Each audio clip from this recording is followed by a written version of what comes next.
ସ୍ୱାମୀଙ୍କୁ ଯଦି ପରିବାର ଓ ପରିଜନ ଠାରୁ ଅଲଗା କରିନିଅ, ତେବେ ସେବା ଓ ସମ୍ବର୍ଦ୍ଧନାରୁ ମଣିଷ ଯେଉଁ ଉତ୍କର୍ଷ ଲାଭ କରେ, ବୋଧ ଓ ଜାଣିବାରେ ଯେ ତୃପ୍ତି ଓ ମୁକ୍ତି ଆସିଥାଏ, ସେଥିରୁ ବଞ୍ଚିତ ହେବ।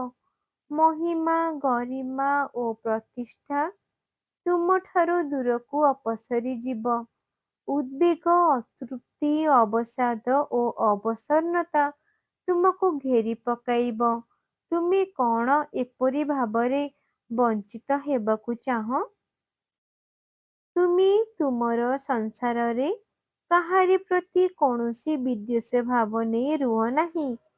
କାହାରି ବ୍ୟବହାରରେ ଉତ୍ତ୍ୟକ୍ତ ହେଲେ ମଧ୍ୟ ତାହାର ଅବସ୍ଥା ବୁଝି ସହାନୁଭୂତିପୂର୍ଣ୍ଣ ପ୍ରିୟ ବ୍ୟବହାର